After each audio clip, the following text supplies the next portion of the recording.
Welcome to The Preferred List, a podcast about the people behind the best wedding days. I'm James, a wedding filmmaker. I've spent years in the industry working alongside incredible vendors, and this show is all about real conversations with the ones who make it happen. Whether you're a vendor or a couple, you'll get honest insight, good stories, and maybe a little inspiration along the way. Let's meet today's wedding vendor. Hey Ryan, how's it going? Good. Great to be here. I Thanks know. for having me. Of course. I'm so excited to have you on. Ryan is a DJ, a wedding DJ. Among other things, I've learned. Spent a lot of time in radio and still spending time in radio, which is so fun. It's funny because I feel like I always have to tell vendors who don't know much about audio, like, hey, if you're on the microphone, it sounds good. If you're off, it doesn't sound good. And I'm like, Ryan, you are here for it. You know all the things. It's so fun. I jumped in. I was like, this is going to be an interesting experience being on the other side of, doing the interviewing, being interviewed. But this is awesome. Yeah, and I'm so glad that you're here and we can jump into all things DJ with Ryan Smetzer Entertainment. But before we do, we are here at Hazelwood Weddings. And Hazelwood Weddings is a modern wedding venue in New Oxford, Pennsylvania, specializing in weddings, micro-weddings, and elopements with easy access to Gettysburg, York, Lancaster, and Baltimore. It's built specifically for weddings, and you'll find an intentional variety of bright open spaces, bathed in natural light and surrounded by stunning woodland views. Hazelwood is the perfect backdrop for your day and an even better backdrop for your photos. And I know you work here all the time. Yes. And you know Kate very well. Mm-hmm. It was so fun. All three of us got to chat a little bit before we started. Before we got started. Yeah. I know. It's so fun. But Kate is so great, and this venue is just such a nice venue. And it really is bathed in natural light. I feel like you can see the windows. Yeah. It's so fun. And they're always doing stuff to improve the space and package it in ways that is more accessible for couples. It's just so fun. Yeah, great for every season too. I mean, we see the fall foliage outside the window right now. I know. We talked earlier, I did snow angels in like the middle of February at a wedding before. So, I mean, You've done it all here. Yeah, you really have done it all. It's perfect for every season. So, yeah. But Ryan, thank you so much for being on. Yeah, great to be here, man. Yeah. So give me like the backstory. Like, where did all of this DJ entertainment in like, how does it fit in with like the radio stuff that you've been doing, and like why weddings? Yeah, I mean, so this all started, I think, probably when I was like 7 or 8 years old. Absolutely adored music. Was a huge fan of just, dancing, playing music, singing, and, musical theater, all of those different things. And, at one point throughout high school, at around like freshman or sophomore year, one of my teachers had asked me to DJ our winter dance. We had a bunch of speakers just kind of lying around and some computers. And he was like, hey, I know you got some music from, wherever you've got it on your MP3 player. Yeah. Can you just swoop in and save the day and DJ our dance? And so I did it, immediately fell in love with DJing. And then fast forward about 11 months later, we were in a situation where my mom had her corporate Christmas party coming up in about 7 days. And their DJ had bailed at the last minute. It was a quick emergency situation. They needed a DJ. And my mom sat me down at the dinner table and said, I think we have a backup plan.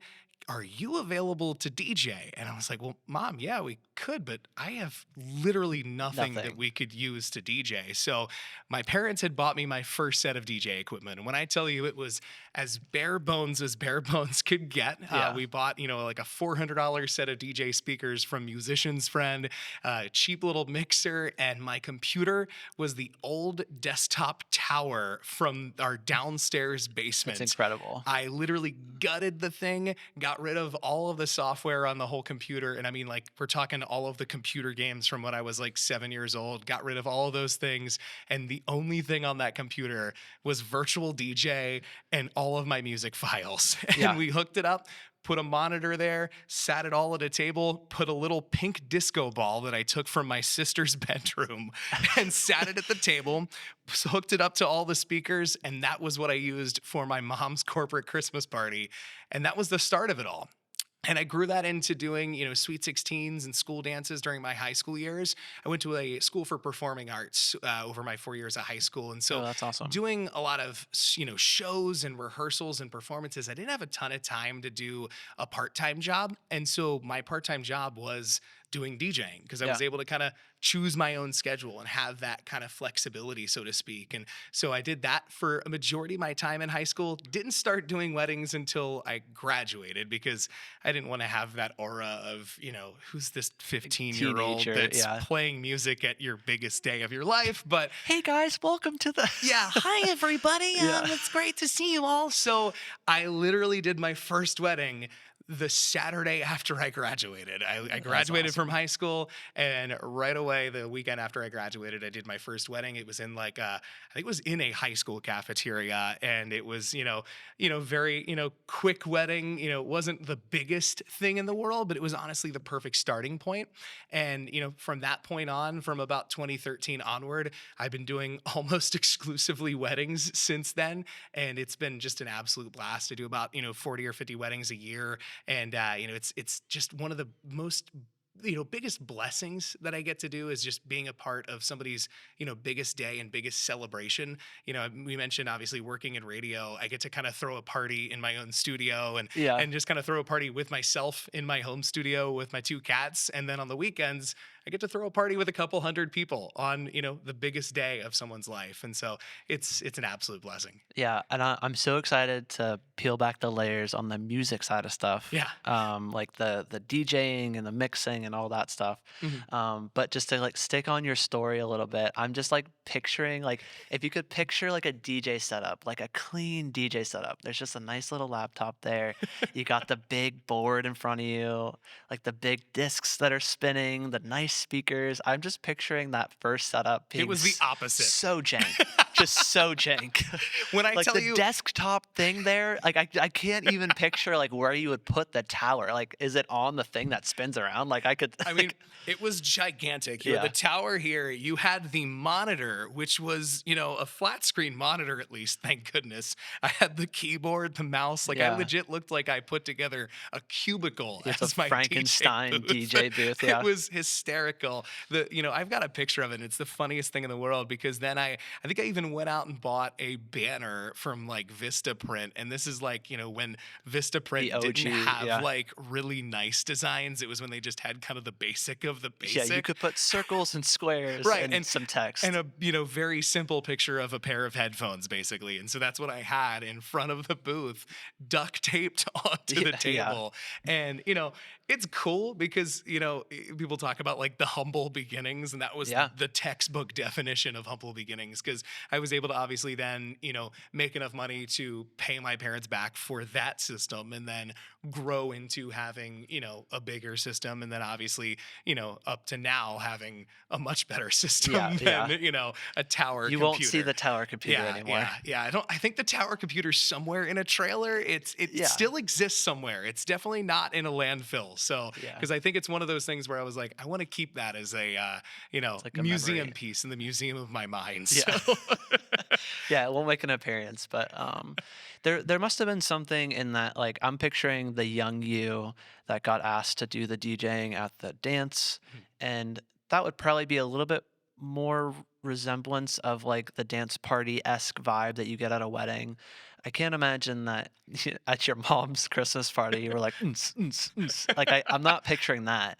But what was it about those first couple of events that you were like, dang, this is like mixing together my love of music so well with, was it like a tech thing? Was it like party vibes? Like, what was it about those first couple events you're like, oh, I love this? yeah, I mean, I think it was just all about entertainment and reaction. It's something that I always enjoyed whenever I was a kid. Whenever I would do performing, I'd get up on stage and I would do a musical. I would go and sing a song at Sunday school performances at Christmas time, and you'd see the smiling faces of the people in the audience and things like that. Whenever I did those dances and I would play a song that would hit I well with never gone up. somebody, Yeah. when everybody would go, "Whoa, Oh, yes, yeah. this is the song I wanted to hear," and they start jumping up and down and going crazy. Those were those moments where I was like, man, I love getting to do this, and I want to get to continue to do this as much as I possibly can until it bores me, Yeah. until I don't want to do it anymore. And that's one of those things that I've always kind of stuck with is like, like I still very much adore doing this, but there will come a day, as I get older, if this becomes something that isn't exciting to me, I will stop doing it because look, if you're bored with it and if you're not, Yeah. excited and playing those songs that really hit well with everybody, that crowd's not going to be going crazy on the other side of the DJ booth. But that was really the thing that kind of hit with me from the very beginning, especially when I was doing those school dances, because I wasn't necessarily the popular kid in school throughout middle and high school, Yeah. especially middle school and early high But who school. was? I mean, if Right. you were like, Yeah. whatever. Most of us wedding vendors weren't the ones that like peaked in high school. No, I remember this is like such a hard tangent, but I was in like 5th grade and this girl was like, "Hey, why do you always wear sweatpants? Why don't you ever wear jeans?" And I was like, "Have you worn sweatpants? They're comfortable." And then I went home and I was like, "Maybe I should have a pair of jeans." And then I got jeans and I was like, "Why am I These are the wearing jeans? They're worst. the worst." So I don't wear jeans anymore. So There it is. we Yeah. just went back. Yeah, anyway, that's a hard tangent. But it's just funny like how we're kind of shaped into like all these experiences that we've had. Mhm. You have this like love for music. You get to see the reaction, you get to see the enjoyment that Mhm. people have with the music that you're playing.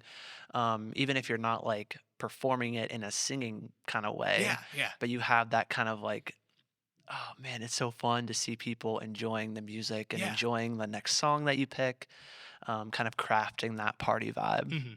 Mhm. It's so fun. So you did the dances, you did a couple parties, you did your first wedding. What do you remember from that first wedding? Like, what went well? What didn't go well? What did you think at the end of it? Yeah, I think from the first wedding, I learned that there's a lot of structure to DJing a wedding, but there's a lot of letting loose to that structure. There is, obviously you need to have all of your ducks in a row. You need to have all of your pieces together. Whether it be, the title of all your dances, all of the songs that need to be picked out from your couple and all of those different kinds of pieces to the puzzle, if you will. But then once you have all that studied, once you have all that laid into your computer, once you have all that prepared, making sure that it's all kind of internalized and ready to go so that then whenever you're presenting it to that audience, you're doing it in a really fun way. And you're not doing it in a way that you're like, all right, I'm going to go ahead and start the first dance and I'm going to Right. go ahead and introduce the couple. But boy, I hope it doesn't go wrong. That was, one of the things from the very first wedding I did. Obviously, you're thinking in your head, okay, well, this is the first wedding I'm going Yeah. to do.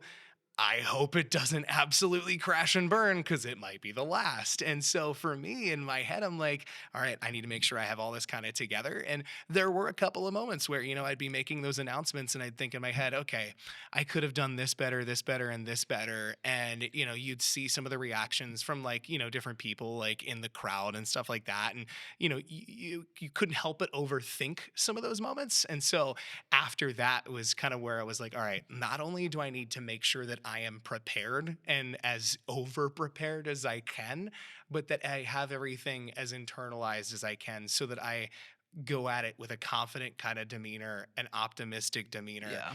and an entertaining demeanor. Because, not only do people not want to see a negative or boring or bad attitude DJ, they also don't want to see a terrified DJ up there that's like, Like alrighty, shaking. guys, here comes the bride and Hey, groom, and uh, oh boy, here we go. I Like, think it's that's Stephanie. I think it's Is this that the name. name? Oh boy, Yeah. I don't know. And then Yeah. they hit play and they're terrified that everything's going to fall apart. So, that's kind of the thing that I learned, especially in those, that first wedding and even in the first year that I was doing weddings, was just making sure that not only I had everything kind of prepped and ready to go, but that like, I had those conversations with the couples too, that I was getting to know the couples ahead of time, because that's one of the biggest things that's so important is, you know, being a wedding DJ, a lot of times people just kind of assume it's transactional, that it's just kind of like, book DJ, fill out form, Plays music. DJ shows up, hits play, makes announcements, packs up, and goes home.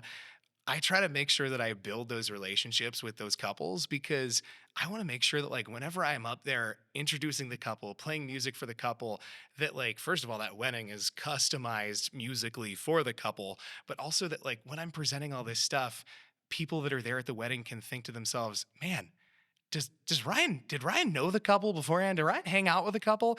Because a lot of times there are instances where like people will come up to me, they're like, "So how'd you know the couple?" And I'm like, I just met them. I just met we just first met in person, but we've had like a couple of calls here, like three or four, five or six calls where we've planned everything out, we've hashed out creative, all those different kinds of things. So that has become so important to me over the years, even from the very beginning of just making sure that like no matter what, I get to know that couple because it becomes very nerve-wracking if it is transactional because Yeah, you could hit play on a whole entire dance floor session and think that it's a really good dance floor session, but that couple may have wanted a completely completely different. different Yeah. Because experience it could be a good dance floor session. You could for a pick very fun different songs, couple. yeah, but for the couple that you have in front of you, it Yeah. needs to be tailored to them. Hmm.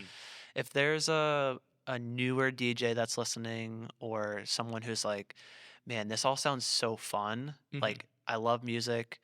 I would love to like be in that spot where I can kind of like create the party vibes, entertain a little bit."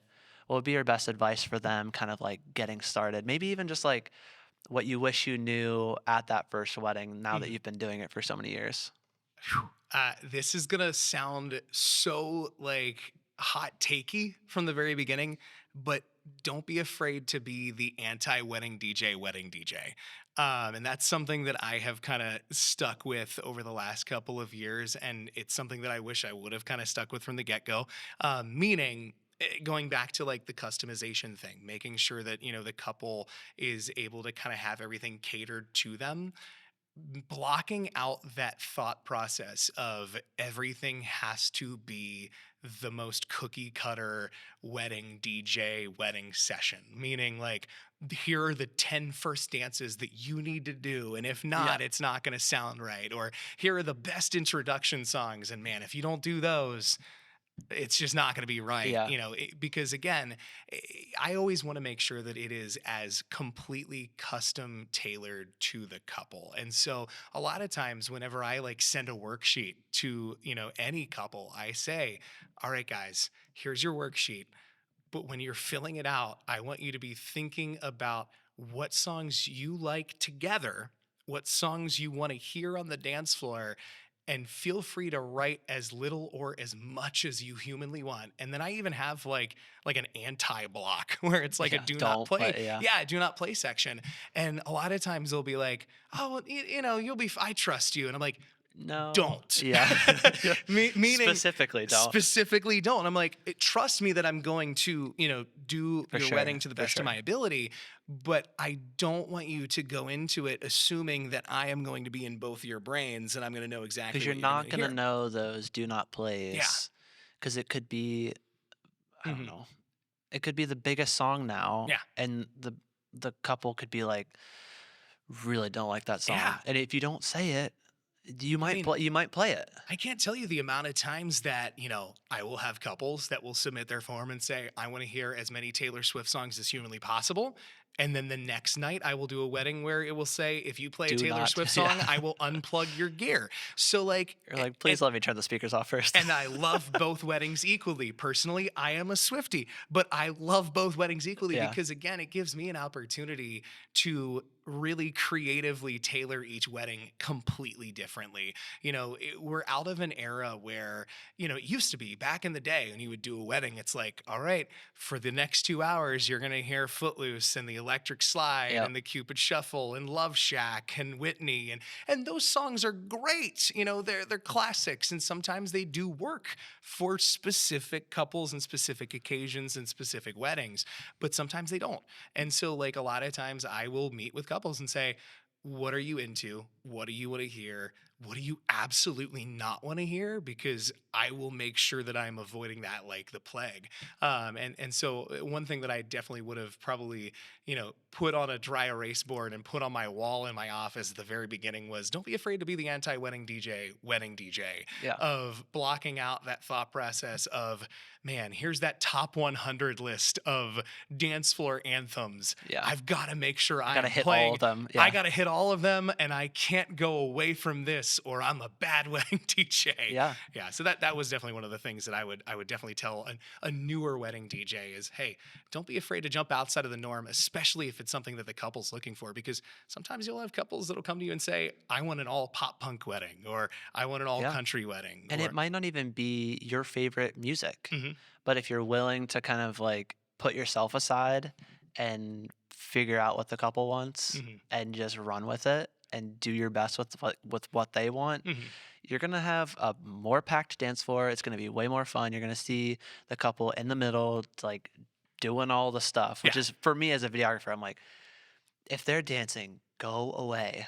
Like, just let them dance, let yeah, them have the time of their lives. Like, I want to be right up in there with my big wide angle lens. It's not big, it's small, but it's wide, and I want to be like in the party and like mhm, having them just have the time of their lives. yeah, It's just so fun.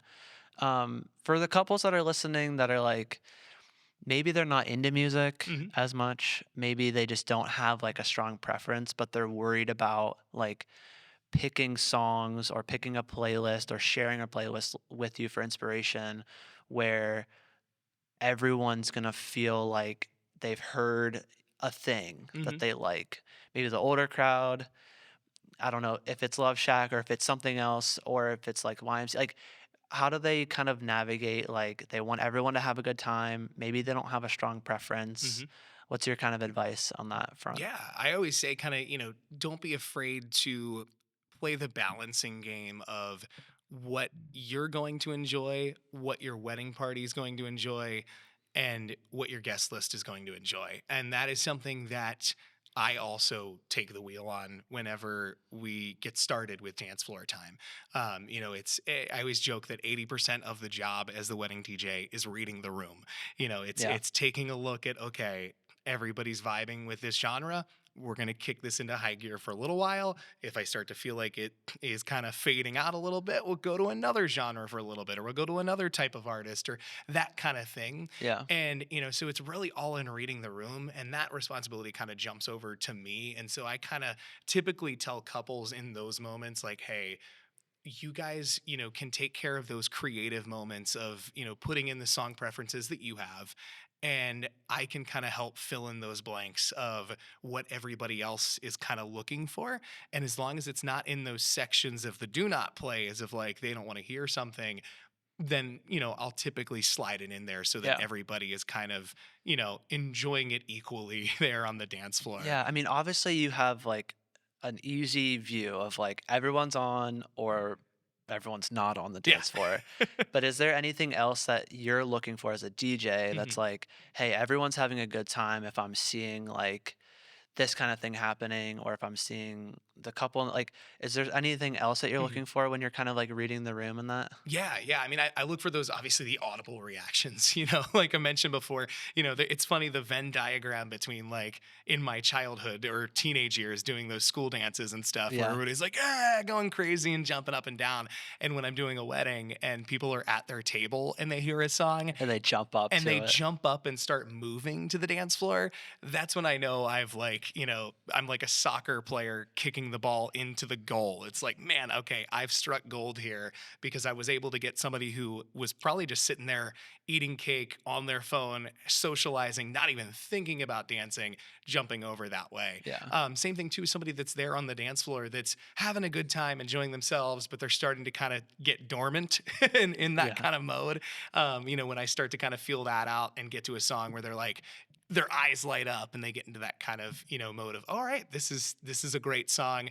That's when I start to again shift gears and go into maybe a different genre, or, another throwback, or, stuff like that. So again, it's all in kind of like, looking for those visual cues of like facial expressions, or just those audible cues of like, yes, or Yeah. again, sometimes the opposite.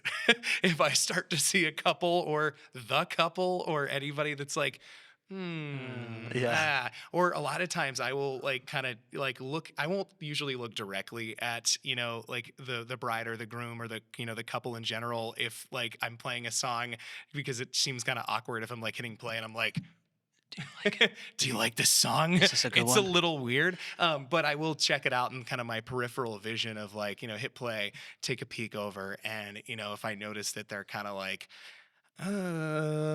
okay, I'll Yeah, vibe with yeah. it. That's when I know, like, okay, it's time to, Get shift yeah. gears a little bit too. Or especially if I hit play and they're like, I can audibly or visually see them mouth the words, I don't know this song.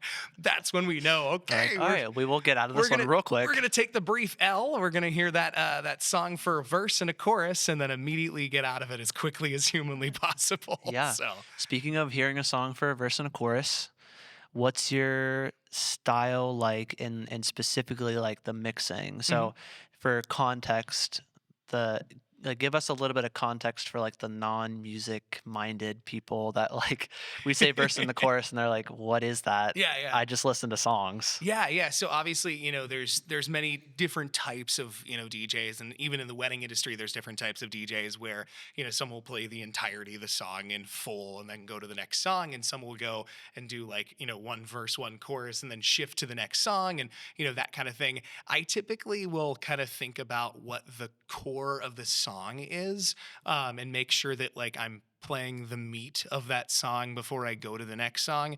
Because a lot of times, if you're mixing and you're going verse, chorus, and then you go to the next song and you miss like a big bridge moment that Yeah. somebody might really want to be like singing at the top of their Which you're only lungs. gonna hear for context. The bridge is like not at the beginning, Yeah. might not even be at the It's at middle. that like 70% mark. It's Yeah. like there So near if you towards do the verse end. chorus, you're missing the bridge on every song pretty Yeah, much. yeah, exactly. And so I usually try to kind of feel that out. It's again part of, feeling out kind of reading the room, but it's also just kind of in general, like getting a listen for the song. If I'm in a spot where, things are really fast paced, a lot of times I'll kind of kick into the next song very quickly just so I'm kind of keeping up with that pace relatively. But a lot of times if it's like a sing along song, I usually won't steer away from that as quickly because, again, if it's a sing along song and I kick out of it, a lot of times you're gonna get People are gonna be upset. you're Yeah. gonna get that circle of people that are gonna look back over at you like, Like, "Oh, come yeah, on." and the last thing I want is just a bunch of eyes on me right Yeah. away. So yeah, Yeah, that's you've probably done something a yeah, little wrong never, never in good. that moment. Yeah.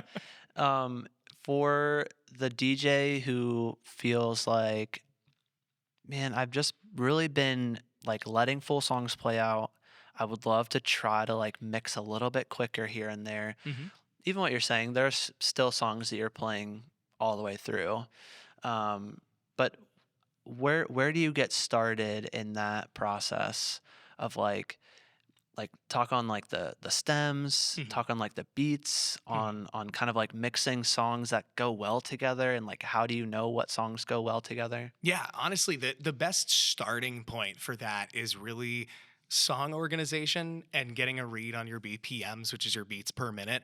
The first thing of just song organization is really getting everything broken down by genre and everything broken down by things like, I think mine are broken down by genre, decade, and then sometimes like overall vibes, which kind of You're like ages a me. drop down for vibes. Yes, like it just, and that also just makes me sound like very Gen Z, but We're here. It's yeah, okay. exactly. So, I'm with you on it. yeah, So like some of mine, like I'll be like my categories will be like throwback jams, and it'll be like 2010s vibes and stuff, and I'm like, man, if somebody looked at this, they would definitely dude, be like, 2010s were it was a good time. yeah, it was homecoming energy. So, Yeah. so a lot of that stuff, I break it down so that I have that idea of knowing, okay, these are those songs that like might have that higher BPM or that higher energy. And so that's how I organize a lot of my songs. And over time with the amount of weddings that I do, obviously I have a read on like, okay, I know this song is faster than this song and so on and so forth.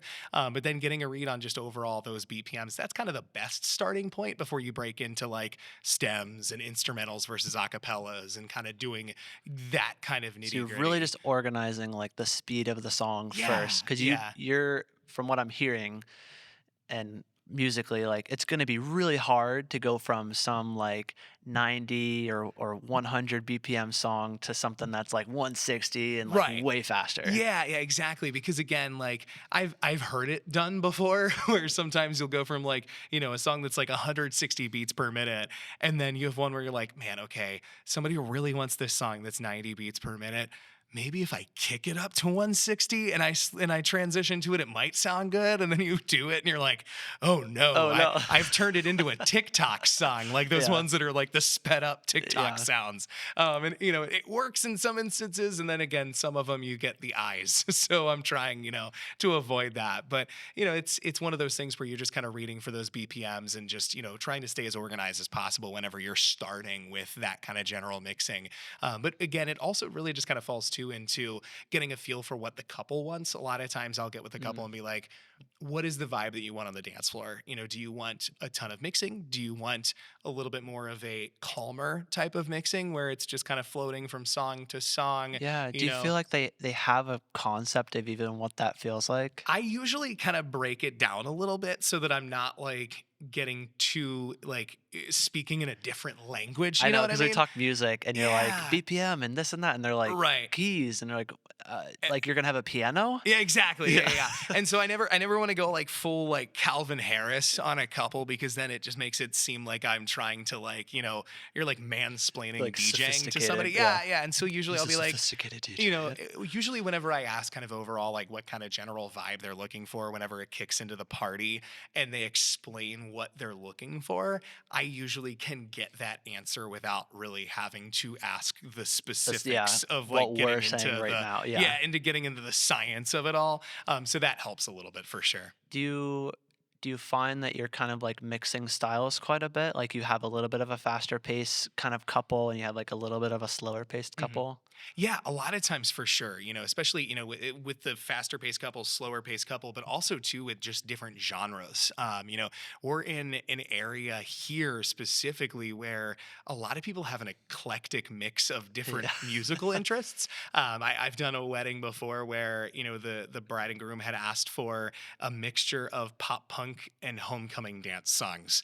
And I loved that description because they were looking for like, My Chemical Romance into Get Low, or that kind of energy. And so those kinds of things are the best challenges because they'll come to me and be like, "This is the overall vibe that we're looking for." So that kind of thing is honestly the most fun. Is kind of getting those kinds of challenges where they're like, "Here are the overall vibes we're looking for. Try to transition between these two." Yeah, yeah, no, that I can see how that would be fun, especially if it's all the stuff that they really do Mhm. enjoy Oh yeah, too. yeah. You sometimes can't go wrong if you're sticking to and you've put the work in the front end of everything to get to know the couple, get to know what they want from their DJ. As long as you're reading the room, you're probably in a good spot. Oh yeah, yeah. If it is like you're at a spot, and I'm not saying you would pick a bad song, but you're at a spot where you're like, that one didn't hit, this one didn't hit. I'm like, you're like, good grief, what is happening? Is there like a song or a type of song that you can kind of go to that maybe it's not like one of the line dancing songs, but just like a song that you can go to that you're like, 9 times out of 10, when I play this song, it gets everyone pumped up again, maybe gets a couple extra people off out of their chairs. Yeah, it used to be like the line dance folder. I would tap into that and be like, "All right, cha cha slide, bail me Yeah, out. bail Here me we out again. go. Yeah, Let's see what happens." But the worst scenario is when you use the cha cha slide to try to bail you out, and there's no one doing the cha cha slide. I will tell you, there have been times where that has happened, and I'm just standing there sweating, thinking, yeah. "Oh no." Mentally, you're like, good grief. On the outside, you're like, cha cha slide, Cha-cha yeah, slide, yeah. yeah. Okay, to the left, to the right now, y'all. Pick a different song. Yeah. Okay. Meanwhile, I'm dead inside Yeah. because, like, why is no It's one not here? working. Yeah. So a lot of times, what I'll do is either look at obviously their must-haves, and get a feel for whatever the big core songs are, and try to tap into one of those, because I know that those are going to be the ones that might get the biggest rally. Or the one thing that I haven't mentioned yet, and it's what I really enjoy the most, is I have a request line that I put on a screen behind my DJ booth. And Oh, it has cool. been not only one of my like most fun resources, but it does act as a really great bailout because those requests obviously they're coming from the people either on the dance floor or off the dance floor. Likely the people that are going to dance the most are gonna be like, "I want to hear this song." Yes, exactly. And so when they hear it, if it's a good song, they're going to come up, they're going to react to it, they're going to dance to it most of the time. Yeah. And so a lot of times they'll text in those songs. I'll see it up on the screen. They'll come up there, they'll react to that. And that helps very significantly. So tapping into those must haves, that's usually a godsend more so than like, all right, let's wobble, baby, wobble. Yeah. And if nobody's wobbling, then you're like, You love a good wobble oh if people are no. wobbling, though. It's fun. Yes. Oh yeah. If people are wobbling, it's a great time. Yeah. When nobody's wobbling, I always say like it's totally okay, because a lot of times there are some weddings where you know there might be a couple people up dancing at a time. And a lot of people are hanging out outside. A lot of people are hanging out over at the bar. A lot of people are hanging out. And most of the time, like the couples will tell me ahead of time, like, hey, some of us are dancey, some of us are not very dancey. We really enjoy just listening to the music, and we want Gotcha. you to know that ahead of time. And that's honestly like, I'm totally cool with that. Like, my thing is like, as long as everybody's enjoying themselves, having a Right. great time, that is all that matters to me. And so, a lot of times, like, couples will come up to me and they're like, we're really sorry there's not, 85 people up on the dance floor going crazy.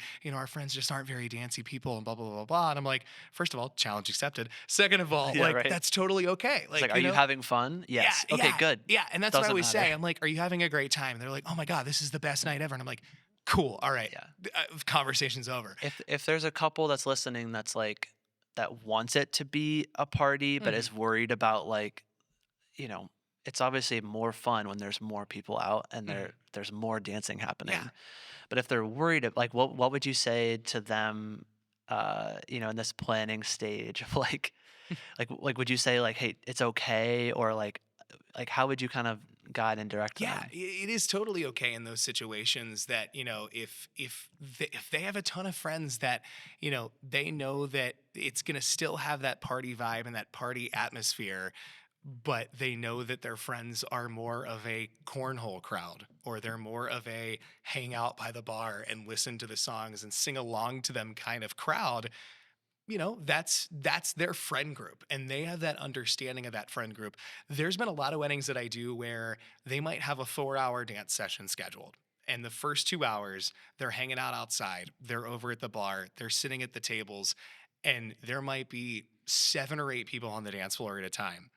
And then those last 2 hours, everyone jam packs on the dance floor and it is like Coachella for the last 2 hours. Yeah. And they come up to me and they're like, we're sorry the first 2 hours were kind of a dull. And I'm like, but the last two Yeah, it hours were makes up for all the other incredible. ones. Yeah. So I'm like, that's totally fine. Like if you're having fun and you're enjoying yourself for those first 2 hours and you're listening to the music, you're enjoying yourself, and I'm playing what you wanted curated, I'm playing, what you were enjoying. Because again, like if I'm playing bad music while you guys are out playing cornhole and chilling over at the bar, you're you're gonna have negative energy in the room and you're not gonna be enjoying yourself Right. either way. So as long as they're enjoying themselves in those other pockets and things. Now, if you come to me and you say, we want to have the dance floor filled from start to finish because we know that our friends are big dancey people, Yeah, then I'm going to make sure that that is a thing. for sure. But if you come to me and you're like, hey, we're not, we're kind of a chill crew, we just want you to know that, then that is totally And okay. and I will say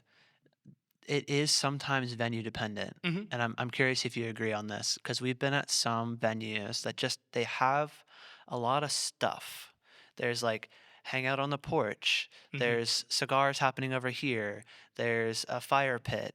There's a There's hundred cornhole. yard patio that you Yeah, can dance on. or it's like there's space all over, and I feel like at venues that have that, sometimes if they're not a dancey crowd, people just go like this. Yep. and they just disperse, and you're like left with like 25 people in the reception space. So if you're a couple that has a venue that might be like that, it could be that it starts spread out, and Mhm. then maybe at some point, Everyone just once kind of slowly yeah, we migrates slowly inward. migrate Yeah. back in. Yeah.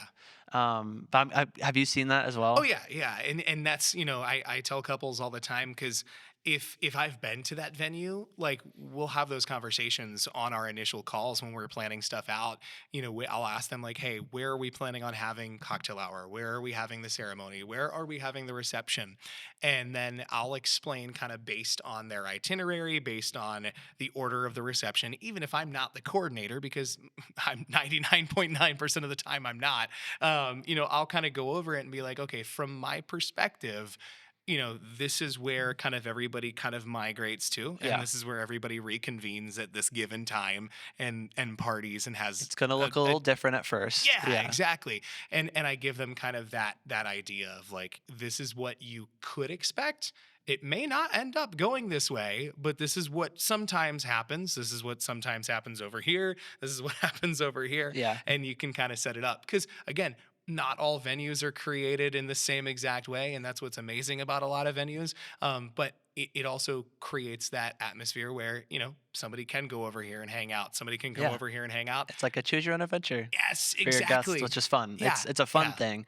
I love when the dance floor is packed as a videographer. Just yeah. throwing that out Oh, there. yeah, Y'all can dance the night away, and I'll yeah, be right there with you. But it is okay if it looks a little different. yeah. There's not Right, like a one size fits all for how that works. right. So you have in your business, it's like as a DJ, there's a part of you that's like mixing. There's a part of you that's like picking songs, playing songs, cultivating vibes, if you will. It's like a classy way of, you know, you have the party going. Yeah. But there's a part of your business where you're speaking on the Mhm. microphone. You're kind of directing things. Once the reception starts, I know for me, I'm like, hey, we've already connected at some point earlier because I'm like, can I get a line out for the ceremony? But it's like, hey, Ryan, what's up? What's going on? What's coming up next? Mhm. Video, photo. We're kind of like huddling up, and you're like, hey, this is the plan. This is how we're gonna run things. How do you, from the MC perspective, from sort of that like running the show perspective, how do you keep things moving? How do you kind of get all of us vendors on the same page, working together, Mhm. and really just like get the night off to a good start? Yeah, yeah. I mean, I would say first and foremost, itinerary is key. If I get an itinerary from a venue, from a coordinator, or a lot of times I'll also roughly get an itinerary from the couple whenever we're going over everything. That one is a huge piece of the puzzle. And then most of the time, then I'll link up with the coordinator, or sometimes if there isn't a coordinator, I'll link up with the other vendors and be like, all right, just so we're all aware, do we know that like this is happening and then this is happening after that and this is happening after that and so on and so forth?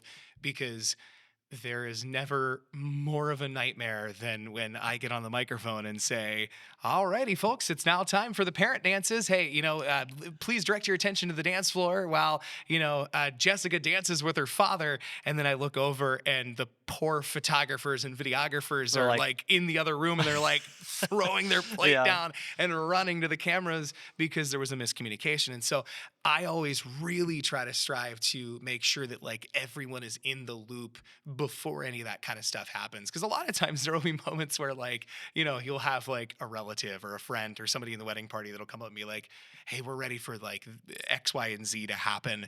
Can we go ahead and do that in like 1 or 2 minutes? And I'll be like, yes, but give or take 2 or 3 more minutes because let me get everybody in on that yeah, to make which sure we're we all good to really go. appreciate. Yeah, because it's, I have had situations before where, there is a lapse in communication and, there might be a moment where a videographer or somebody isn't able to go and get a camera on something. And, that is a moment where for me, like I'm making those announcements, I'm playing that music. Yes, that is a vital piece of the puzzle, but for a photographer and a videographer, that is something that's getting captured that is the forever thing. And so for me, like if I'm not passing that information on and that's Right. not getting captured, that's a huge problem. So that's something that like I'm making sure that before I even get on the microphone to deliver that information to everyone in the room, that we're all huddled and we On the all same know page. Yeah. this is all going down and this is all taking place. Same thing with ceremony stuff, like making sure that we're all aware, like, hey, did you guys know that we're tying a rope during the ceremony? Do you guys know that like there's this there's so many new trends nowadays and I Yeah. love them. Yeah. They're fantastic. Where we're doing surprise fill in the blanks. There's so many surprise moments at ceremonies and receptions, and it's awesome. I think it's fantastic where we're doing, surprise bouquet deliveries to mom. We're doing, surprise voice notes to the bride or to the groom before somebody comes down the aisle during the ceremony. We're doing all of these different components, which are awesome, but it's my responsibility ultimately to make sure that if the coordinator hasn't delivered that information, which 99.9% of the time they have, but if they haven't told the coordinator, which sometimes those surprises, because they're super duper top secret Yeah. information, sometimes that's just a between me and the couple or me and the bride or me and the groom kind of thing. I make sure that like everyone's in the loop on that stuff whenever that time comes. Yeah. I've had instances where we've done, baby pregnancy reveals that have, we've made those decisions like 10 to 15 minutes before it's happened. And I make sure that I'm like, hey, can you come over here? I'm like one at a time. I Yeah. bring a vendor Just over and so I'm you like know. filling them in. I'm just so you know this is happening so that like everybody's in the loop. Because if not, then that vendor's gonna be like, wait, what? Yeah. Like what? Why Yeah. did no one tell me that that was happening? And So it's yeah. one of those things where like it might be unfortunate that it kind of falls on you a Mhm. little bit to kind of make sure that everyone's in the know. But from your perspective, I love that you're taking like a collaborative approach to it. Because sometimes like we just need to know that it's happening, and it's Mhm. not even like we need that much time. It's just like, hey, we're starting this in 5 minutes. That could be all we need to hear. Yeah. It's like, cool, we'll be there. We're good to go. Mhm. Is there anything that these other vendor types could do, whether it's like planners, venue owners, photographers, videographers, I don't know, maybe even florists? Is there anything that they could be doing to help the DJ world like go off without a hitch, have less issues? Maybe it's a power thing. Like what could other vendors be doing to help you guys out? Yeah, I mean, honestly, it's just just making sure that everybody is kind of in cahoots and in that kind of circle there. Like I mentioned before, whenever those things come up, when we're always in communication with each other, being like, "Hey, this thing is going to be happening, and this is what we're going to do." There have been so many moments where again, you're in a situation where something might be going wrong at a wedding and nobody that's a guest to the wedding knows that that thing is going wrong. Nobody in the wedding party knows that that thing is going wrong. And hopefully the couple doesn't know that that thing is going wrong. But it's up to us as the vendors to make sure that that thing that's going wrong starts Stays going under the right. rug. Yeah, Yeah, starts yeah. going right. I had a situation a couple of years ago where there was a photographer friend of mine that we had done a wedding in a backyard, and it was in the middle of October, and they didn't have a coordinator, but it was myself and him and his wife. And it was pouring down rain, but the bride really, really, really wanted to have the ceremony outside, and we were like, let's make it happen. Like, Yeah. why not? But it's pouring down rain, so we're not going to do it right now. So I told him, I was like, look, I have my stuff out under this tent. You are in the house with, the bride is in one room, the groom is in the other room. They hadn't seen each other yet. They hadn't done their first look. They were going to do it during the ceremony. So that was another challenge that we Yeah. had. We got to keep them separated. And I told him, I was like, I will stay out here. We'll do cocktail hour at the beginning, which is always interesting doing a pre-ceremony cocktail hour, get everybody all boozed up at the Yeah. beginning, but whatever. And we get everybody there into the tent. Everybody's under there. We're playing music and everything. We're telling everybody this is what's going to happen. And we were watching the radar on like Blue Sky or whatever the app was at the time that was like the super authentic radar, and we were able to see that there was this like 10 to 15 minute pocket where there was no rain that was going to happen. And I told him, I was like, we got this 10-minute pocket. We've got go time. Yeah. but we've got to make sure that we can like get everybody moving.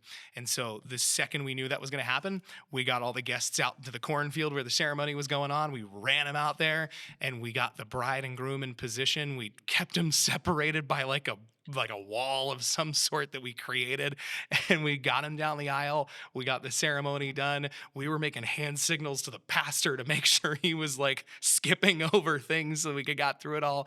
And by the time that like they kissed, boom, it started pouring again, and we were able to get them out of there, in and out, and get things done. And so it's just one of those things where it's like, collaboration is, it's one of the most vital pieces of Yeah. being a wedding vendor, but it's honestly one of my most favorite pieces because it's those moments that, yes, it can be stressful and crazy at times, but man, can it make for some really fun stories Yeah. and build some great relationships with other vendors, because then you really want to work with those vendors more and more over the years because you know you can depend on them. Yeah. And I will say it's so fun.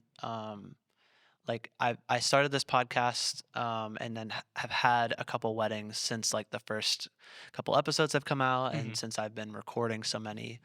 And I went to a wedding with a new planner that I had met and had on the podcast, and also with a photographer who I'm like really good friends with, trying to get her on the podcast. She might have been on by now. I don't know when this is going out, but it was so fun to like show up Mhm. and be like, "Hey guys, how's it going?" Yeah. Like when you have those connections with vendors and Mhm. you're building those relationships over Yeah. time.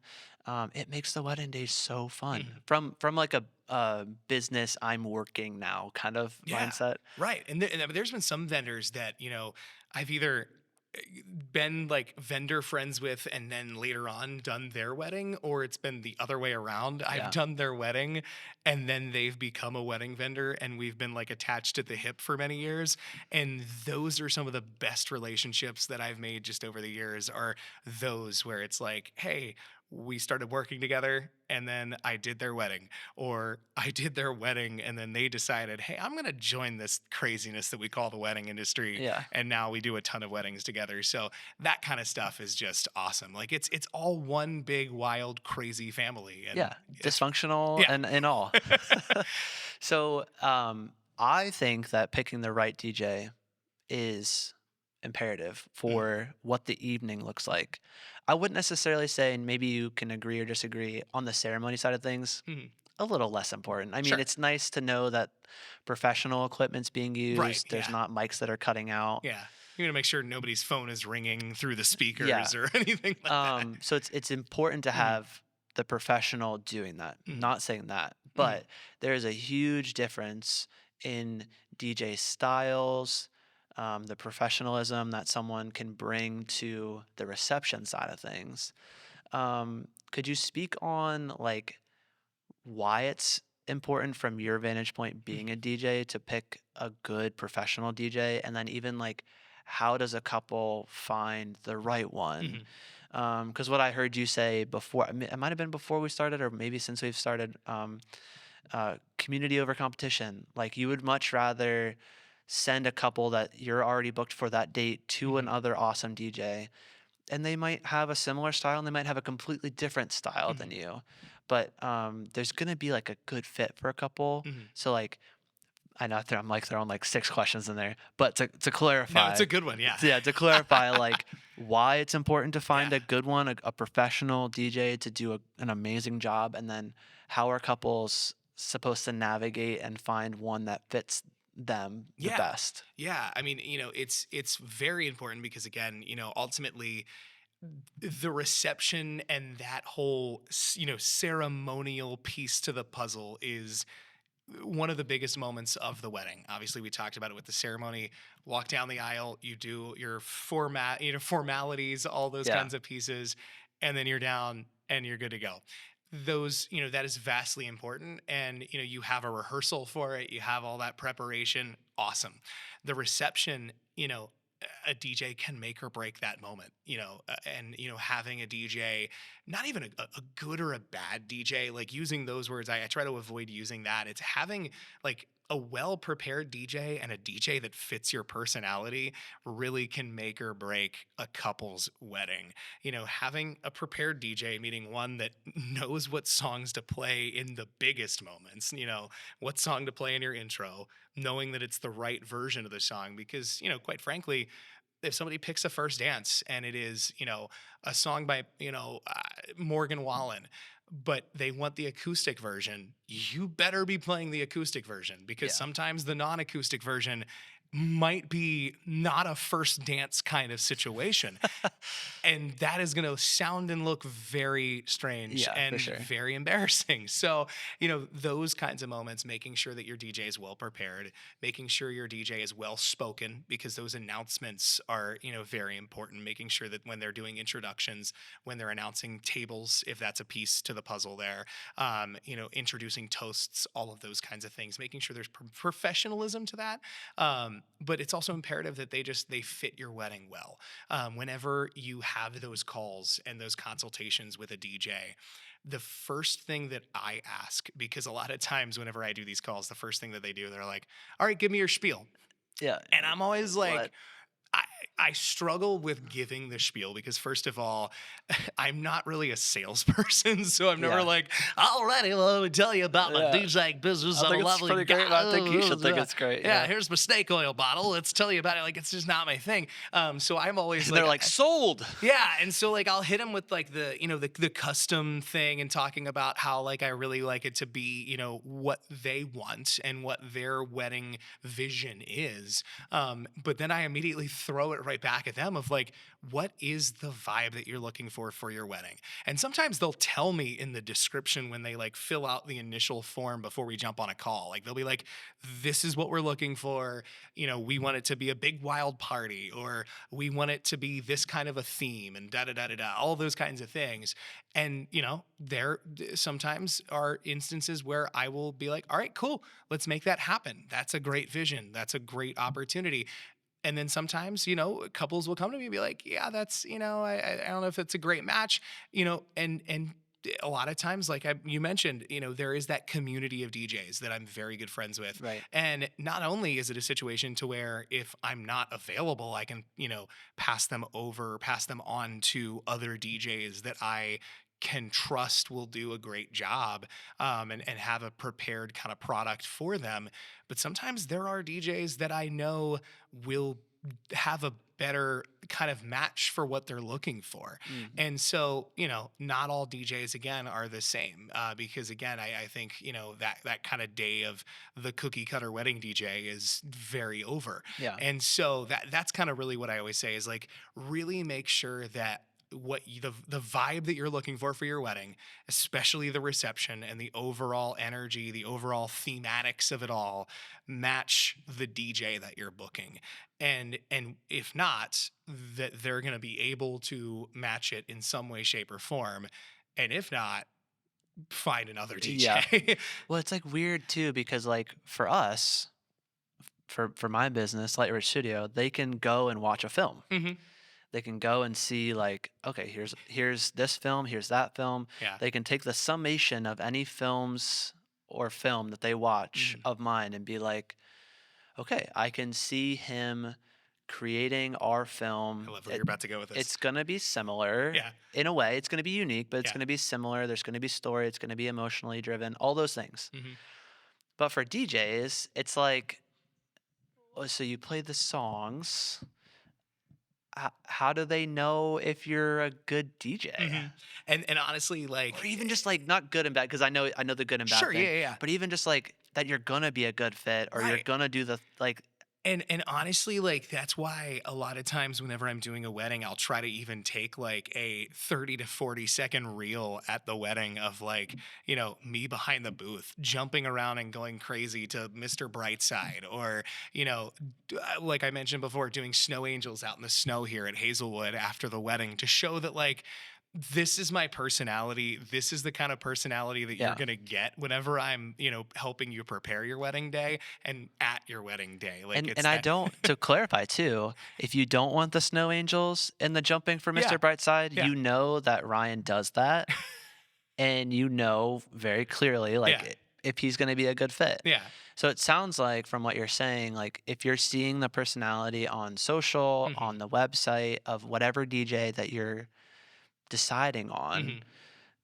that's gonna be really what they're putting out is what you're gonna get. Right. Yeah. And that is honestly super key. So we're in a big social media age that you don't even have to say that anymore. Yeah. That like you have to be putting out content because I can't tell you the amount of times for a while before I was doing that people would ask me like, "Do you have any videos of you DJing that you can send to me?" And I Yeah. was like, "I don't take videos of me DJing. That would be weird." And then I Right. realized I was like, actually, I could probably do that. Like, you've got Insta 360 cameras, you've got, the DJI Osmo Pocket, you've got this.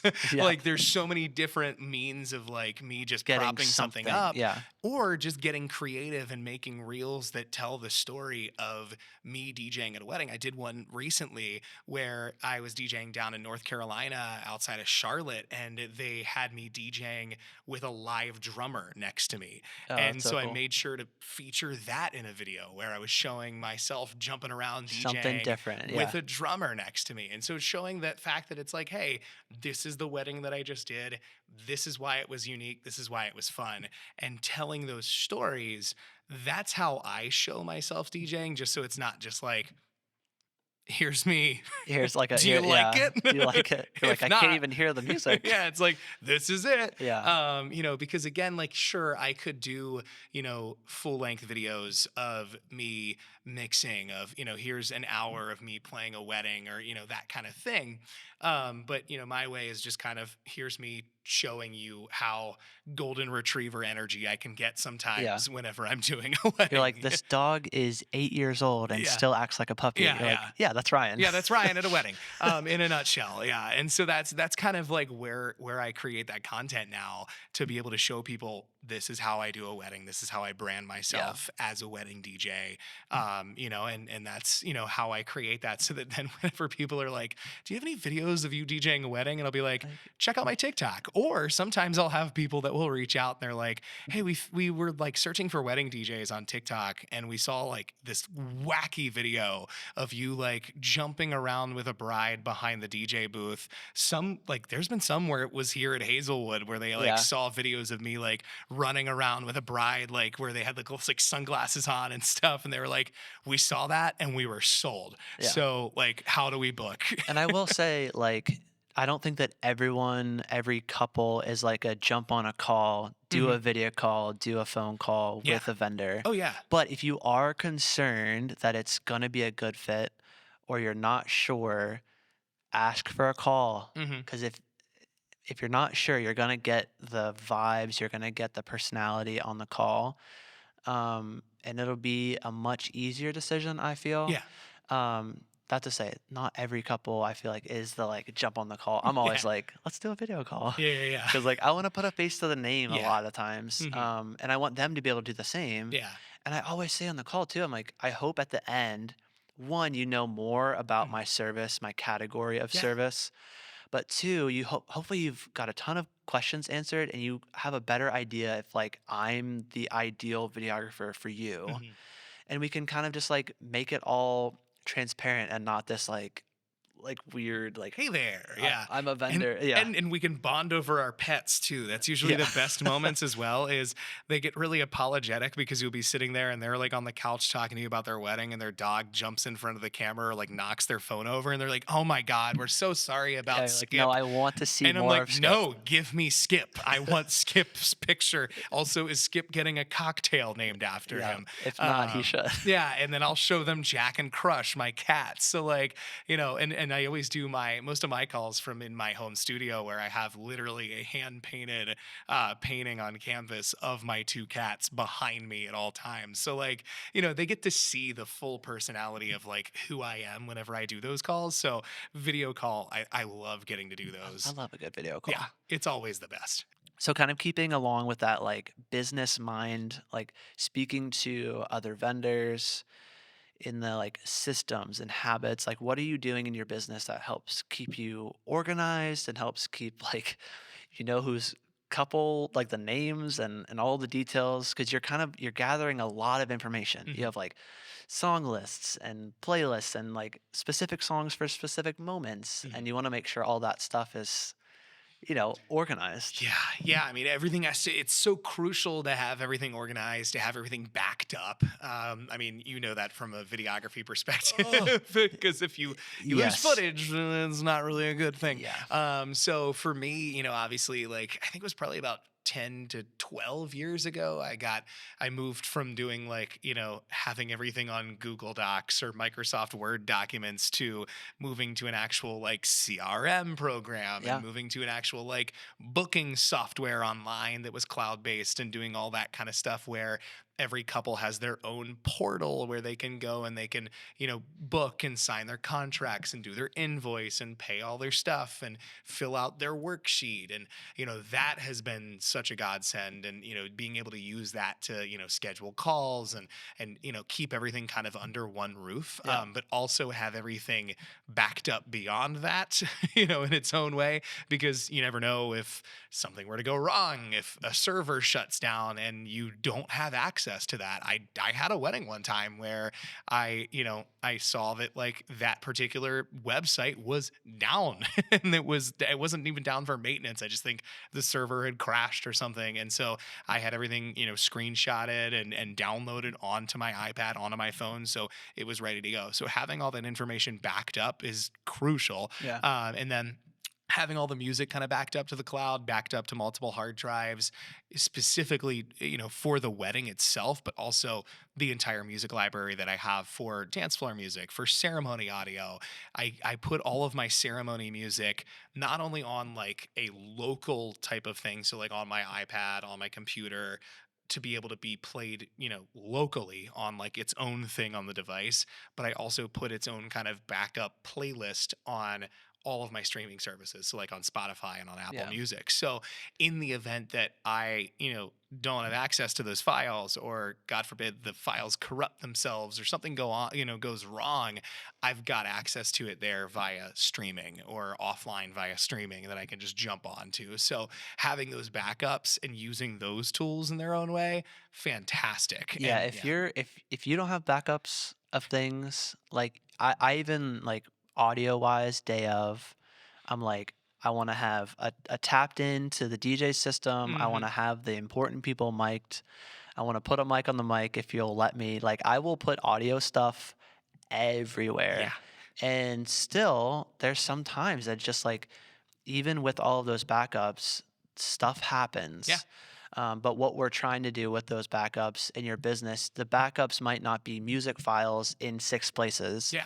but it might be contracts that are printed out, or it might be some organization piece that you have that keeps the client facing stuff top notch. And Hmm. it sounds like from what you're saying, like you're doing all this extra stuff to make sure you always have access to the music that you Hmm. need for the day of, and you're going because of those backups, the likelihood of an event where you're like don't have the song is probably not going to happen. Yeah, yeah. Because the worst thing is, having to go to, I mean, even the bride, but like, or going to anybody and be like, "Hey, so what was the first dance song you picked?" That's not a good move. Yeah. So I've never, knock on wood, never had to It's do like when that. you forget the person's name and you're like, "How do you spell your name?" and they're like Ben. Yeah, You're like, exactly.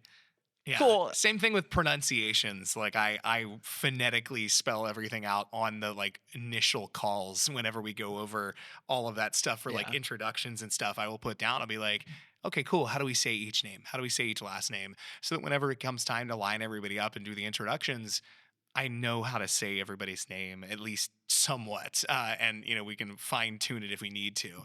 So all those little things are all kind of put down in those systems, and they're all intact.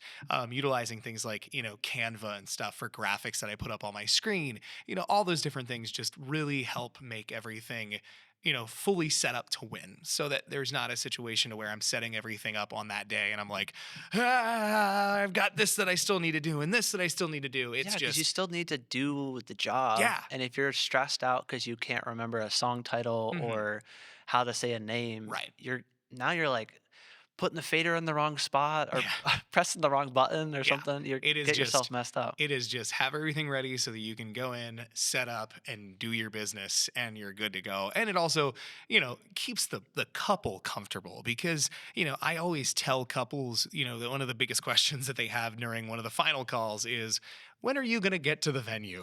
Because they want to know. Just most of the time, I feel like the question is to put them at ease so that they're not, concern when they're like Yeah, sitting in the, suites thinking, where's the DJ at? Oh no, it's 2 hours beforehand or something like that. And so I give them that heads up so that they're aware yeah, and they know what's going on. And I walk them through my process and I say, I get there 90 to 120 minutes prior to the ceremony. I set everything up for the reception and cocktail hour. And then I go outside to the ceremony spot and I set everything up and I start playing pre ceremony music so that when people arrive 45 minutes early, which most of the time there are people that do that now, yeah. everything is playing and everything is there, and people aren't arriving to a situation to where Ryan is still in a t-shirt and shorts throwing cables everywhere, and And he might be in a crop yeah, top Hazelwood yeah, shirt, that might that might happen. happen. Yeah, who But we knows? don't want to see the, like, lifting up of the speaker with the crop top and Up. everyone just still, Yeah, yeah. Maybe do that exactly. before everyone gets there. Right.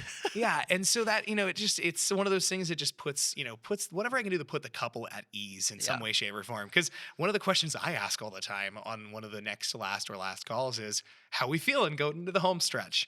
And it's always one of two extremes. It's, we feel great, honestly. Like, we got everything done. Like, we're Yeah, we're we're just sitting chilling. Yeah. pretty. Or it's like, oh my God, it's gonna be a nightmare. We don't have Yeah. anything ready. And I'm so stressed. And I'm like, well, hopefully at the end of this call, like I can, At alleviate least alleviate the some of DJ's that. side of things. Yeah. Yeah. And it's usually never like somewhere in Yeah. between. And so like, that whatever I can do to try to, calm those nerves a little bit in some way, shape, or form. And part of that is just literally making sure that I'm here at the right time, making sure that things are set up, and making sure that it's not a situation to where the couple sees me in a state of stress. That is never a moment. Like, even when I'm setting stuff up in that prior time, I'm hooking stuff up, I'm setting things up, and I'm, got a smile on my face. I'm calm, I'm collected, because things are prepared. Like, that's a huge key. And if I'm not, then we got to think about Yeah. what led to that lack of preparation. And that mindset, I feel like, sets you up for success long term, Mhm. as opposed to just like, hey, one event went well. You have like multiple events after that that are continuing to go well. Yeah. Yeah, so I can definitely tell like there's a lot that goes into finding the right DJ. And I think, like we've said before, you're going to get the personality from social media, you're going to get the personality from some type of call. And I'm like, if you're worried, get on the call and you'll see you'll see what you're working with pretty Mhm. quickly. But Ryan, it's been so great having you on this Yes. episode.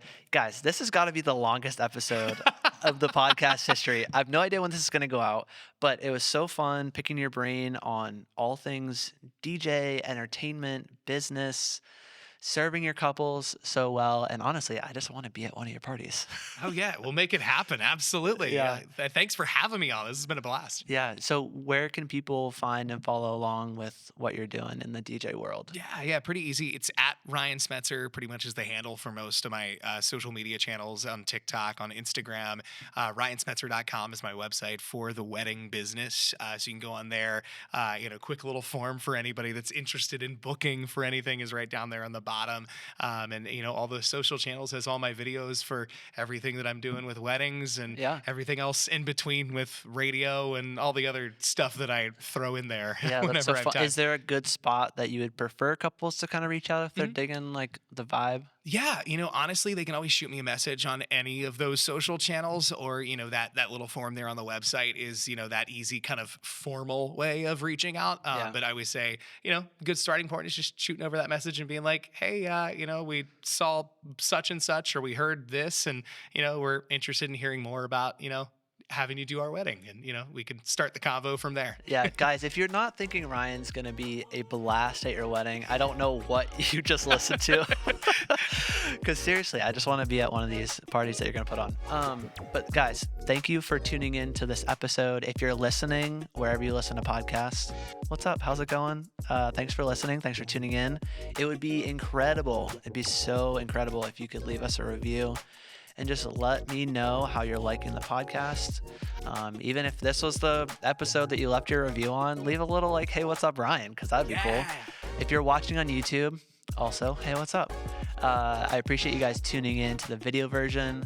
A lot goes into this video version. There's a lot of cameras, there's a lot of storage, and it's all so fun to be able to like see the expression and see all of the stuff that's happening as we're filming these episodes. It would mean the world to me if you could subscribe so you know that the new episodes are dropping. You can hit the little bell icon. Is that a thing anymore? I don't even know if it's a thing. Yeah, it's still a thing, right? And then, just drop a comment. If you have questions for Ryan, that would be awesome. I'm sure he would love to jump in. And if you have questions for me, or if you want to share this episode with your friends, I highly encourage you to do that. But that is all for this episode, and we'll catch you next time on the preferred list. Press the button for the fun music. Da-da-da-da-da.